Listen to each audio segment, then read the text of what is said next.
के साथ उसने सुलूक करो। ओ भाई, मुसाफिर अपने घर में कितना ही दौलतमंद सही, अब वो सफर में है, अब वो पता नहीं किस मजबूरी में है। मुसाफिर तुम्हारे गांव में आ गया, कहता मुझे रात ठहरनी है। आजकल तो इमामों को भी कमेटी इतना डरा देती है, खुदा की कसम, कि ना ना मैं यहां नहीं ठहराऊंगा।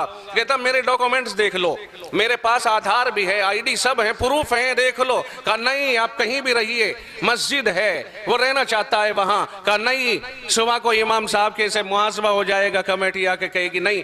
बोर्ड लगा दिए, यहां मुसाफिरों का ठहरना ममनू है। जो रब कहता है मुसाफिरों के साथ भला सुलूक करो, हमारे यहाँ तो मस्जिदों के अंदर की बदसलूकियां होने लग गई, औरों से तो क्या लेंगे। और चू कुफ्र अज का बरखेजद कुजा मानद मुसलमानी, जब काबतुल्लाह में ही कुफ्र होने लगे फिर इस्लाम कहां तलाश करोगे। जब मस्जिदों में जहां शांति की अमन अमान की जगह है वहीं मुसाफिर को कयाम की इजाजत ना मिले और मुसलमानों के यहाँ कयाम की इजाजत ना मिले तो फिर ईमानदारी कहां और अमन कहां है। हम लोग इसको खूब जानते हैं। और जो लोग मुसाफिर बहालत सफर खास तौर से मदरसों के चंदा करने वाले होते हैं, उनके सामने बड़ी मुश्किलात आती हैं।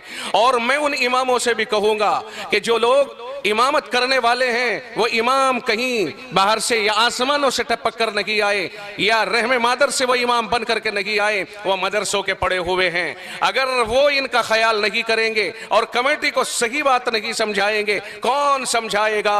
अइम्मा किराम, तुम तर्जमान हो मदरसों के, तुमने मदरसों में खाया है, तुम मदरसों में रह के पले हो, तुमने मदरसों से फायदा उठाया है। अगर तुम मदरसों के तर्जमान नहीं होगे तो कौन तर्जमान होगा। मदरसे वाले जाके कह दे मजबूर होकर के, साहब मेरा जरा तायद कर देना, बड़े मदरसे से आया हूं। ना ना इमाम इजाजत नहीं, कमेटी की तरफ से इजाजत नहीं। ओ मेरे भाई क्या कर रहे हो। अगर इमाम कहता इजाजत नहीं तो इसका मतलब यह हुआ कि तू ये साबित कर कहां से पढ़ के आया है, तेरे पास इल्म कहां से आया है, मुसल्ला तेरे पास कहां से आया है, तू इमाम कैसे बन गया। मैं कहता हूं 11 महीने मुक्तदियों का जहन बनाने की इमाम को कोशिश करनी चाहिए और वह तय करे और कहे और लोगों को इतना आने वाले मुसाफिरीन का इतना शौकीन बना दे कि इंतजार करें और ये कहें मुसाफिर आज कहां है, कहां है सफीर, कहां है मदरसों वाले। लेकिन हमने खुद काट दी रस्सी, हमने खुद इस तरह का बर्ताव कर दिया।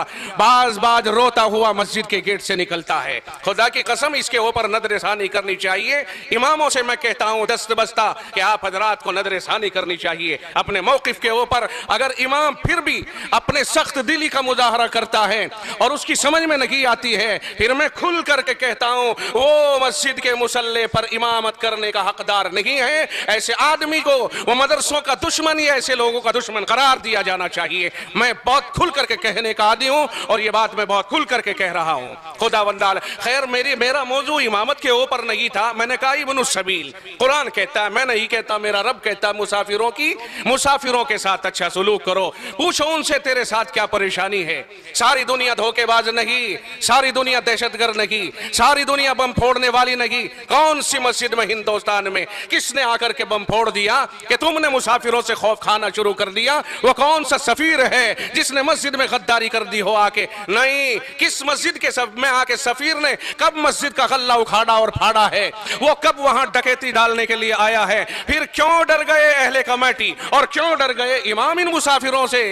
हम कहते हैं इनकी मदद करो, इन्हें रोको, इन्हें ठिकाना दो, इन्हें रोक इंतजाम करो। इंतजाम इनके लिए मुनासिब इंतजाम होना चाहिए। हर मस्जिद में मुस्तकिल एक मुख्तस कमरा होना चाहिए कि आने वाले सुफरा के लिए ठहरने का है। कौम अगर आप नहीं ठहराओगे कौम मुस्लिम तो इन्हें कौन ठहराएगा। ये अपने घरों से बेगाने होते हैं और कौम के बच्चों ही के लिए होते हैं। दीन इस्लाम के फरोग देने के लिए अपने कंधे पे ये पार लेके चलते हैं और अपने आप को इसके लिए ये गोया वक्फ कर देते हैं। आप अपने घरों में रहते हो, ये दर्द बदर होकर दर दर की ठोकरें खाते हैं। किस लिए? थोड़ा सा चंदा हो जाए और जाकर के मदरसे में जमा कर दे, बच्चे पढ़ेंगे, खर्चा उठेगा, मदरसे चलेंगे, तामीर होगी। अगर आप इन्हें मशकूक समझोगे फिर बताओ मुझे इनकी इमदाद कौन करेगा और इन मदरसे वालों को पनाह कौन देगा। और सुन लो, अगर रब्बे जुल जलाल को इस अदा के ऊपर नाराजगी हो गई फिर बताओ हमारा ताउन कौन करे और हमारा पीछा कौन छुड़ाएगा।